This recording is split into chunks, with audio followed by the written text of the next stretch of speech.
What if saying yes to one case competition as a first year student could shape your entire leadership journey? In this episode of Unbarred Conversations, I sit down with Rachel Hughes, Haskayne alum, HR leader at ATB Financial, and a passionate mentor who started competing as a first year and went on to build high performance teams while paying it forward. We talk candid feedback, turning preparation into flexible execution, building relationships, and how experience creates the communication, adaptability, and leadership mad skills that actually matter in your career. If you're a business student or a young professional who wants honest feedback on making the most of your university, this conversation is for you. Let's get into it. Thank you, Kim. Happy to be here and speaking with you today. So, good afternoon, everyone. My name is Rachel Hughes. As Kim mentioned, I'm a two-time alumni of the Haskayne School of Business. I completed my Bachelor of Commerce there, and most recently, my Master of Business Administration as well. From a professional perspective, I'm currently working in human resources at ATB Financial, but I've previously worked in management consulting as well as corporate strategy. And outside of that, really enjoy finding opportunities to give back to the community. And I'll speak to that a little bit more when I get into my purpose. But I think that it's really important to find opportunities to leverage your knowledge and your skill sets to make an impact in the community. So I'm involved in two different nonprofit boards. I'm part of the Senate at the University of Calgary as well, and also mentor a lot of university students through the BMO Mentorship program as well as the Scholars Academy program. And then more on a fun side of things, I live in Calgary, so very close to the mountains.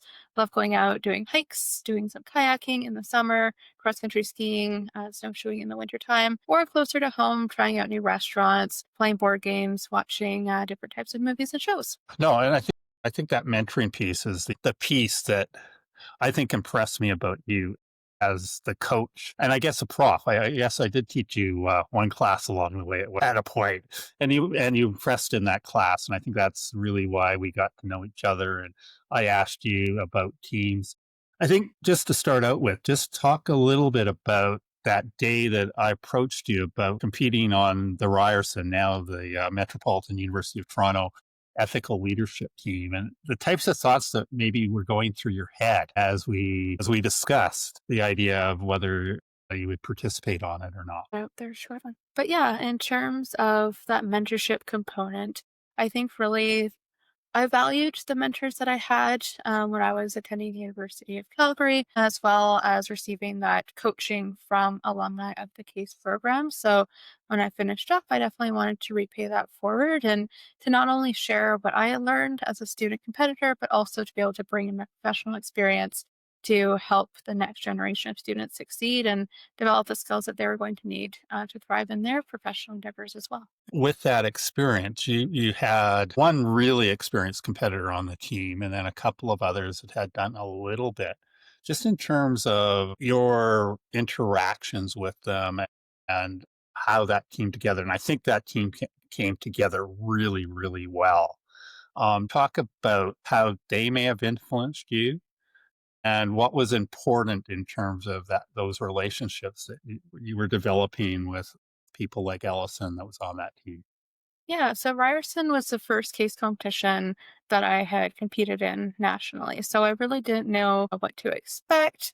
So the more experienced competitors on the team were really instrumental in helping me to prepare for what the competition would look like, but also helping me to understand how to be successful in that competition. So I learned from them how to structure an effective case presentation, what sources to use to get research on different business issues, some of the different theories that could be applied quite effectively in a business case situation, how to think on my feet, especially when it came to answering the judge's questions.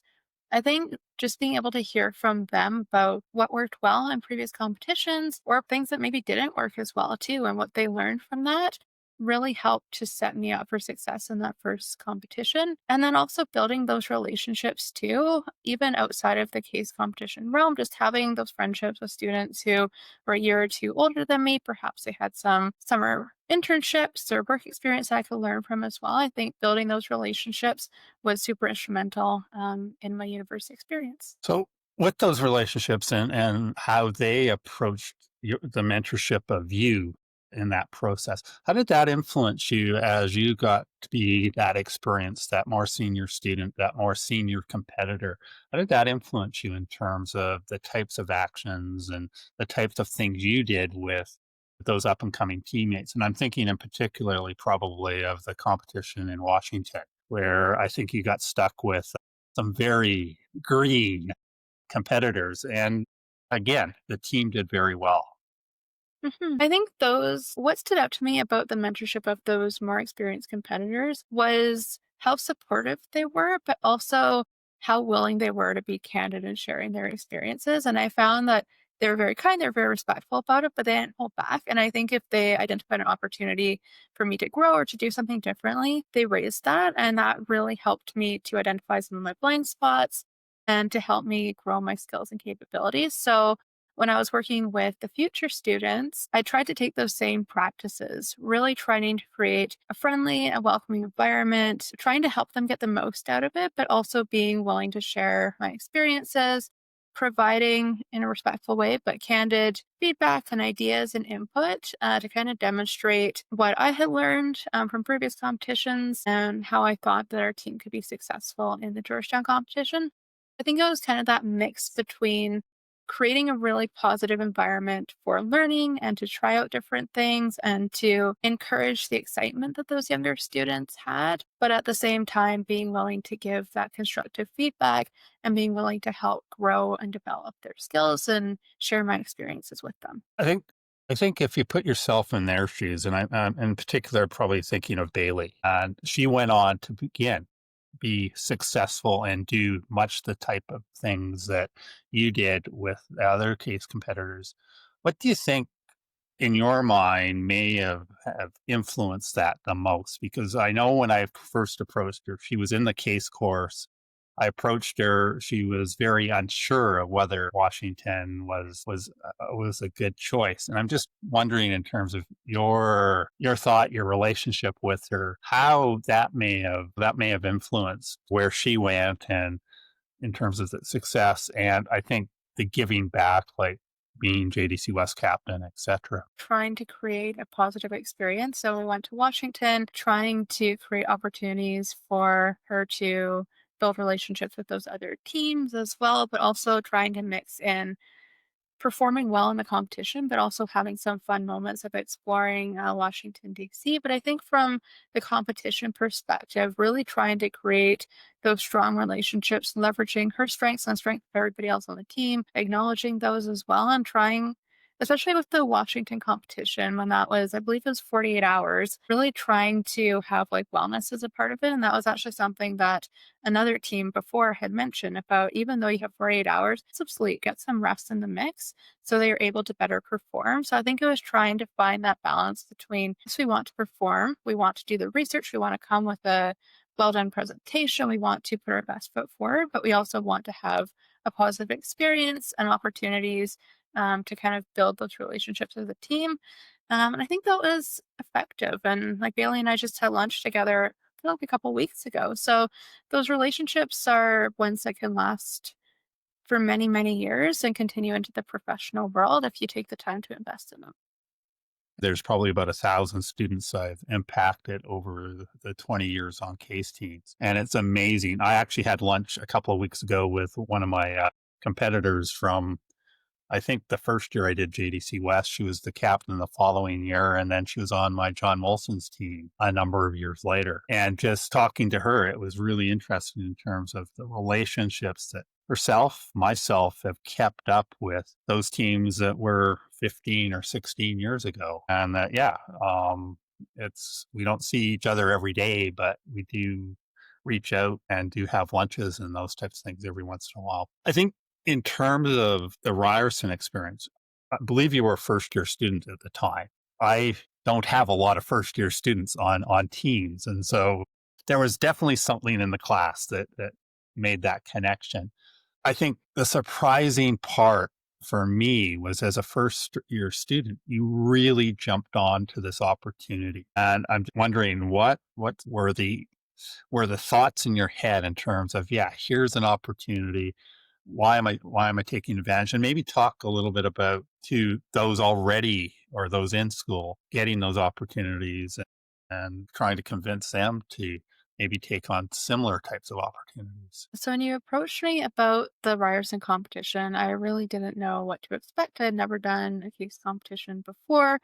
But one of the things that I had committed to myself about university was really trying to take advantage of different opportunities. So I was heavily involved in student clubs, attended a lot of different industry events and networking events.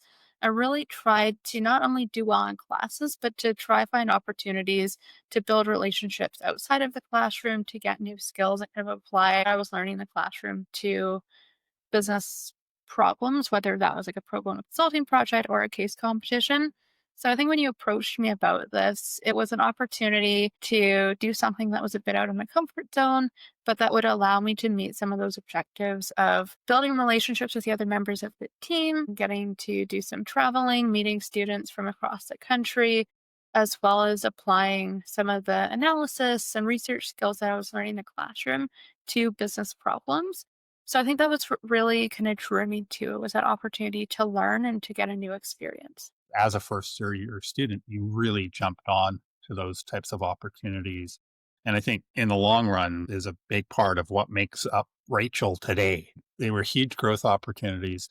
And I'm just wondering, again, just in terms of if you were giving advice to students just entering university or even later on in their university career, what type of advice would you give them in terms of taking on that opportunity, identifying those growth areas that I think are really important? Starting university, so my first year, I kind of took a broad approach. So I knew coming into it that opportunities to do like volunteering, giving back to the community, those were things that were important to me. I had done a little bit of speech and debate in high school, so kind of those opportunities to present was something that I had some exposure to.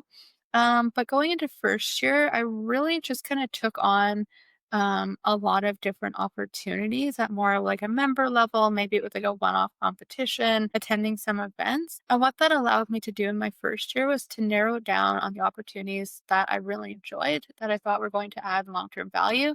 And I found some surprising discoveries out of that too. Like there were opportunities, whether it be student clubs or pro bono consulting projects that I maybe thought wouldn't add value, and they ended up being the ones that added the most value, or ones that I thought would add so much value. And I was like, you know what, maybe this isn't for me for whatever reason.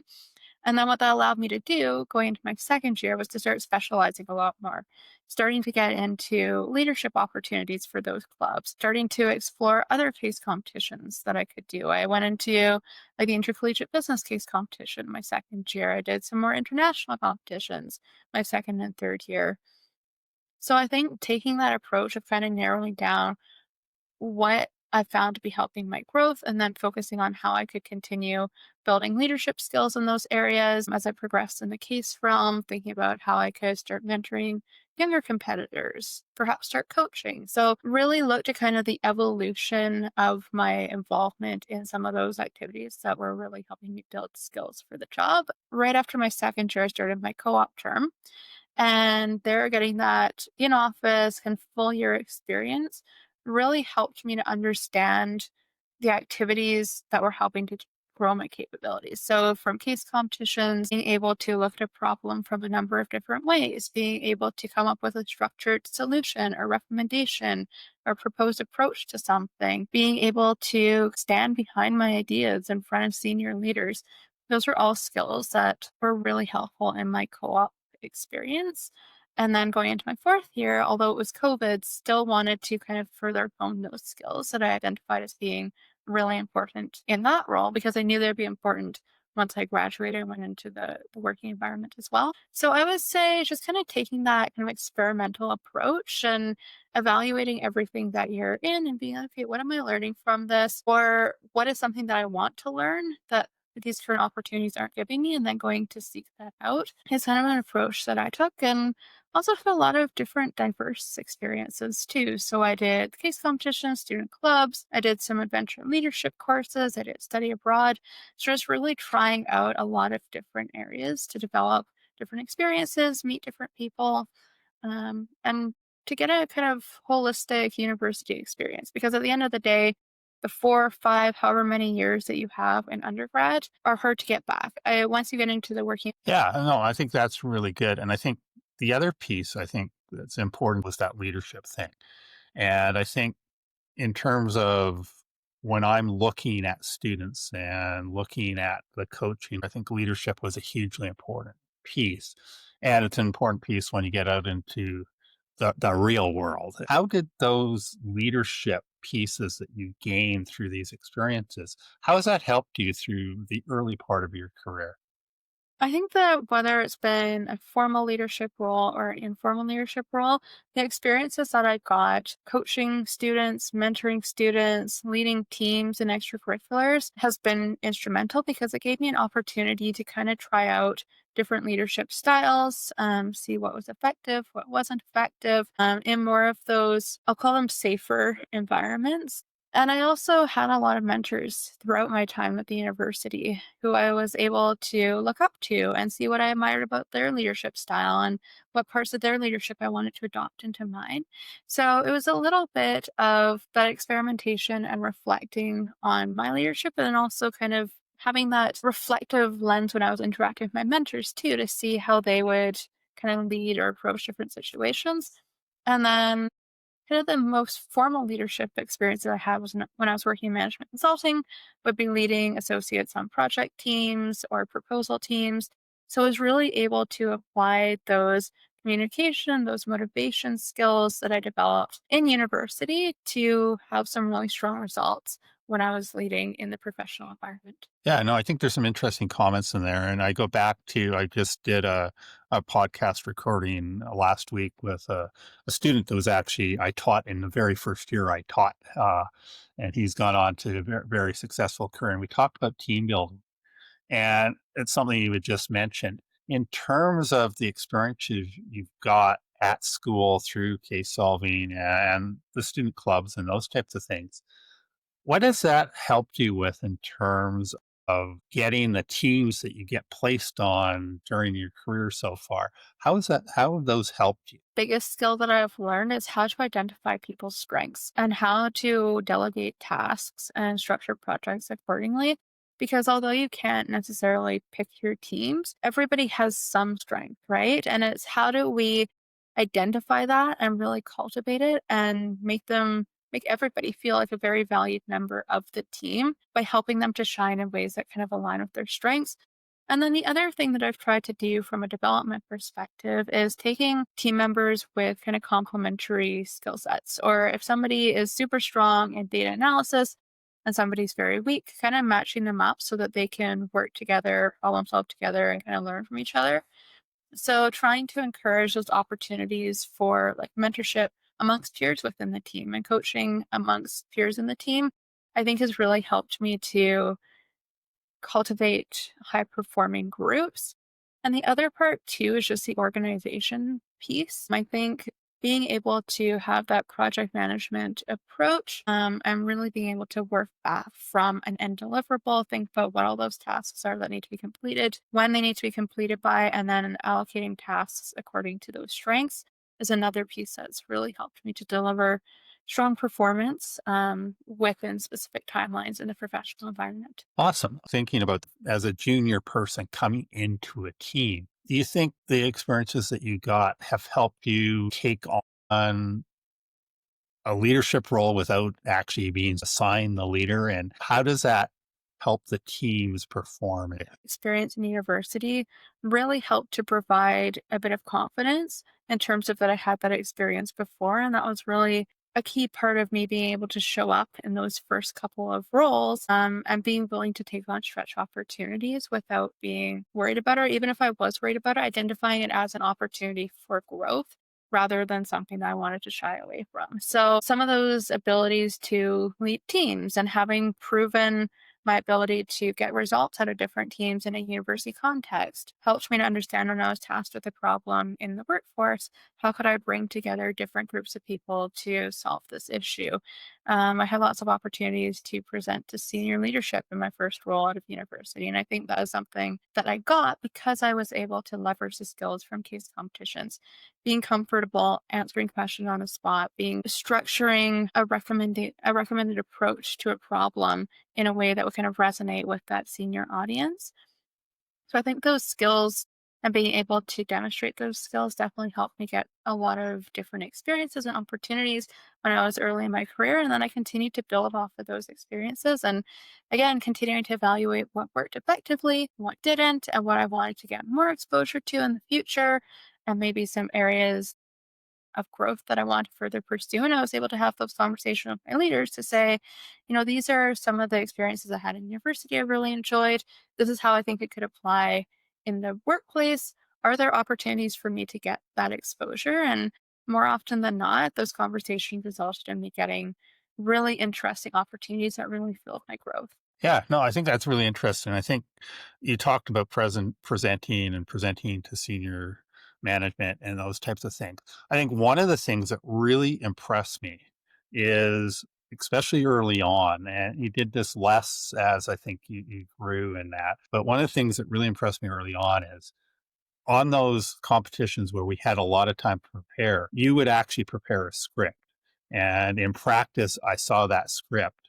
And then we got to the competition and that script totally disappeared. And I'm just wondering in terms of how did you come up with that? And I guess maybe some of the reasons that it worked for you. Because I think it really worked in terms of I think that script helped you identify and practice a little bit in terms of the points. And then, as I say, you show up at the competition and that script gets thrown in the garbage can and Rachel puts on this great presentation. Yeah, I think it hits on exactly what you mentioned. It was just a way for me to kind of structure my thoughts and my points beforehand to think about what topics I want to touch on, maybe what areas of analysis I want to touch on, and kind of help me prepare myself to kind of set the stage for the presentation. And to kind of, I also use as a way to think about a problem from different angles too. I would sometimes look at my script and be like, okay, what questions might a judge ask about this? What are some perhaps holes in this analysis or this presentation that I might want to fill? And then I found when I went into the actual presentation, it wasn't intentional, but I think I just kind of went with the flow of where the conversation was going, would kind of feed off of the energy of my teammates, of the judges. If there was something that they were very much like nodding along to, very engaged in, maybe I'd spend a bit more time kind of explaining that. Or if they looked a little bit confused, I might go back and try and clarify it in a bit of a different way. So it was being prepared with those points in advance, but then being able to respond in the competition to kind of what was going on and what. How do you think that's helped you as you've gone forward in your career? Yeah, I can speak to the first executive presentation that I did out of university. I was presenting to the CEO and C-suite of the bank that I worked for, and we had it all prepared in advance. The presentation had gotten some early socialization with some of the different stakeholders, and into the meeting. And there was one question that got asked, probably about 10 minutes in, that completely changed the whole context of the conversation, completely changed the approach we were going to take.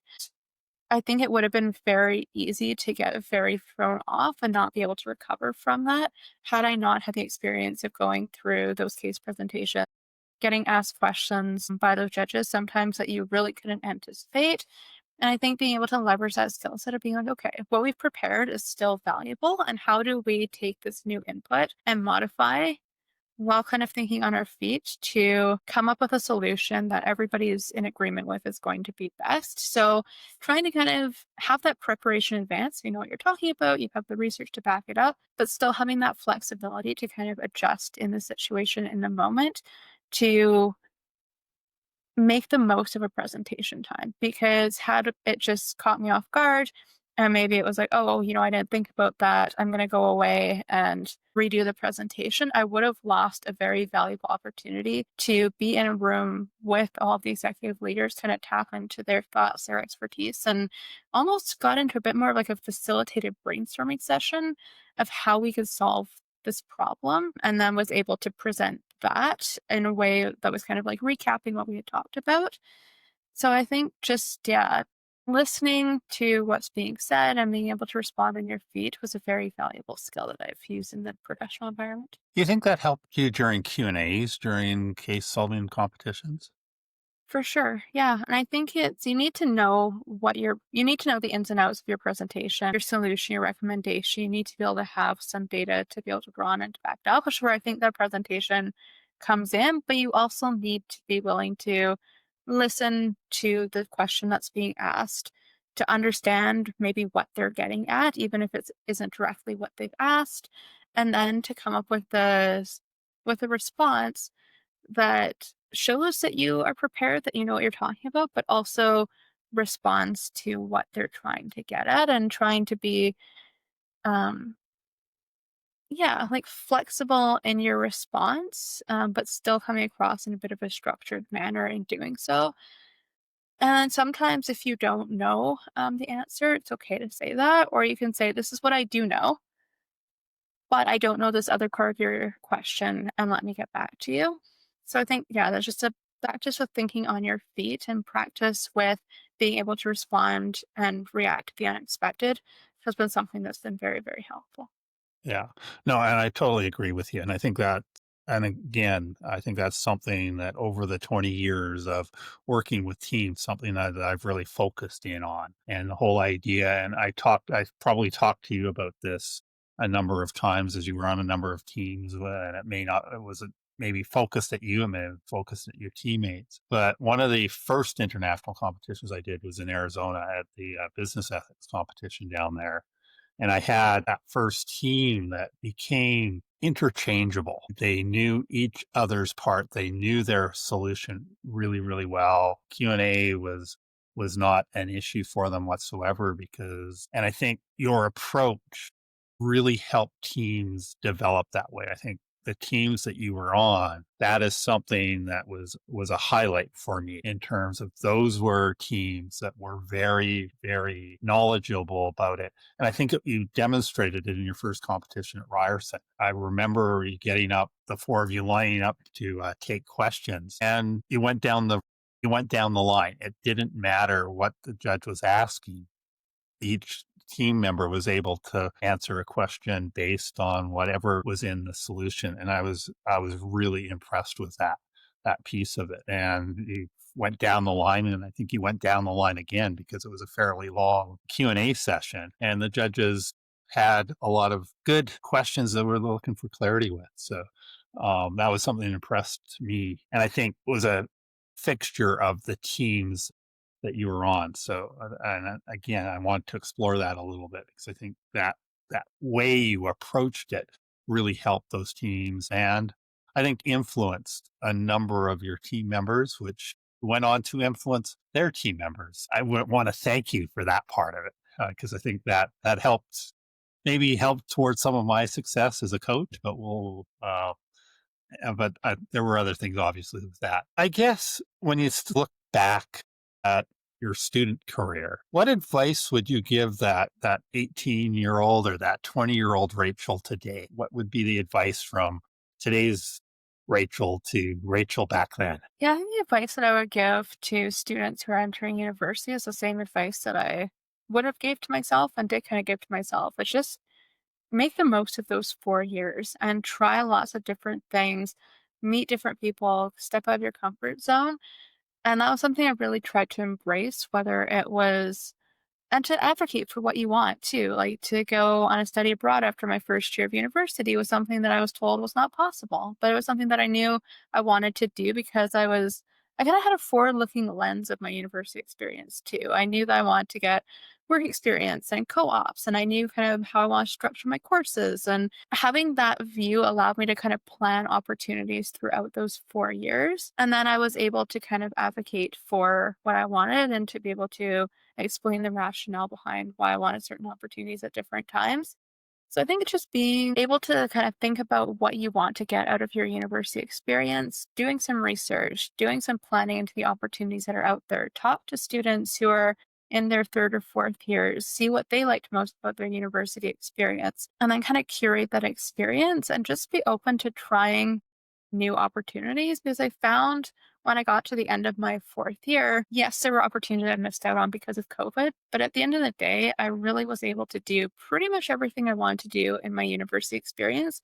And I don't think that would have been possible had I not been kind of strategic in planning as I went throughout my degree, and also constantly evaluating where I wanted to spend my time and thinking about opportunities that were helping me build skills or opportunities that were really helping to fill my cup and my social battery and my happiness, and then focusing more on those areas and then going away from opportunities that I maybe wasn't finding as much enjoyment in. So I guess to sum that up is just, yeah, thinking about key buckets of experience areas that you want to get, trying different things, and then, yeah, kind of evaluating as you go where you want to spend your time. Yeah.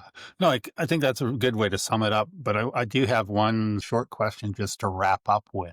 If you're the keynote speaker at orientation day for Haskayne students, what's the theme of your talk? Part of university is opportunities to grow in so many different areas. You take so many different classes, you get so much different technical knowledge, you can learn about so many different theories, and that's one part of learning. But then the growth is also about how you apply those in different scenarios, whether that's taking on leadership opportunities in student clubs, whether that is doing some pro bono consulting projects and thinking about how those business theories can actually help different nonprofits to achieve their objectives. You'll get some work experience and thinking about how you can thrive in a business environment, not only from a delivery output, but how do you build relationships with people across the organization? How do you build trust with senior leaders? How do you get buy in for the different projects that you want to have? So I would think about growth in a number of different areas and really seek out different opportunities and experiences and relationships that can help you build that full set of knowledge and skills and capabilities. Right. That sounds good. I'm going to wrap it up here in terms of the podcast. So